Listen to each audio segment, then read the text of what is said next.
ഇനി പെയിന്റ് അടിക്കുന്ന സമയത്ത് നമുക്ക് ഏതൊക്കെ രീതിയിൽ ക്യാഷ് ലാഭിക്കാമെന്ന് ഈ വീഡിയോയിലൂടെ കാണാം.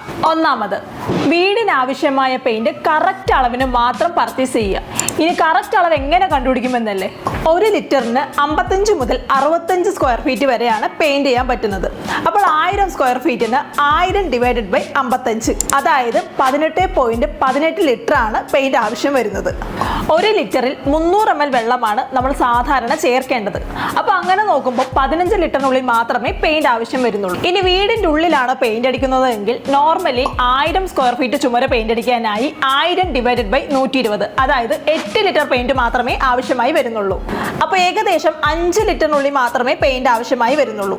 ഇത് 2 കോട്ട് അടിക്കുമ്പോഴുള്ള കാര്യമാണ് കേട്ടോ പറയുന്നത്. ഇനി രണ്ടാമതായി, റോളർ യൂസ് ചെയ്യുന്ന സമയത്ത് എക്സ്റ്റീരിയർ പെയിന്റ് അടിക്കുവാൻ എക്സ്റ്റീരിയർ റോളറും ഇന്റീരിയർ പെയിന്റ് അടിക്കുവാൻ ഇന്റീരിയർ റോളറും തന്നെ ഉപയോഗിക്കാൻ നോക്കുക. റോളറിലൊക്കെ എന്തിരിക്കുന്നുവെന്നൊന്നും ചിന്തിക്കരുത്. കാരണം എക്സ്റ്റീരിയർ പെയിന്റ് അടിക്കുമ്പോൾ അതിന്റെ കറക്റ്റ് തിക്നെസ് കിട്ടാൻ വേണ്ടി പെയിന്റിന്റെ ലോഡ് കൂടുതൽ കയറുന്ന രീതിയിലാണ് ആ റോളർ ഡിസൈൻ ചെയ്തിരിക്കുന്നത്. അപ്പൊ ആ റോളർ നമ്മൾ ഇന്റീരിയറിൽ യൂസ് ചെയ്യുന്ന സമയത്ത് ലോഡ് കൂടുതൽ എടുക്കുന്നത് കൊണ്ട് പെയിന്റ് വേസ്റ്റ് ആവുകയാണ് ചെയ്യുന്നത്. അപ്പൊ ഇനി തിരിച്ച് ചെയ്താലോ? ഇന്റീരിയർ റോളർ എക്സ്റ്റീരിയർ ചെയ്താലോ? ഇന്റീരിയർ റോളർ ഡിസൈൻ ചെയ്തിരിക്കുന്നത് നോർമൽ ലോഡ് കപ്പാസിറ്റിയും സ്മൂത്ത്നെസ്സിനും വേണ്ടിയാണ്. ഇത് നമ്മൾ എക്സ്റ്റീരിയർ പാർട്ടിൽ യൂസ് ചെയ്യുമ്പോൾ കമ്പനി പറയുന്ന തിക്നെസ് കിട്ടാതെ തന്നെ പെയിന്റിന്റെ ക്വാളിറ്റി നഷ്ടപ്പെടുകയും ചെയ്യും. ഇനി ഇതെല്ലാം പോട്ടെ, ഇനി നോർമലി ഒരു പെയിന്റ് ഉണങ്ങാൻ എത്ര ദിവസം വേണമെന്നറിയാമോ? 14 ദിവസമാണ് വേണ്ടത്.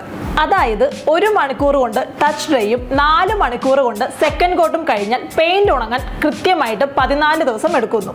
അപ്പോൾ ഇതുപോലുള്ള കൂടുതൽ ഇൻഫോർമേറ്റീവ് വീഡിയോസിനായി കീപ് ഫോളോവിങ് എൽഫോലൻസ്.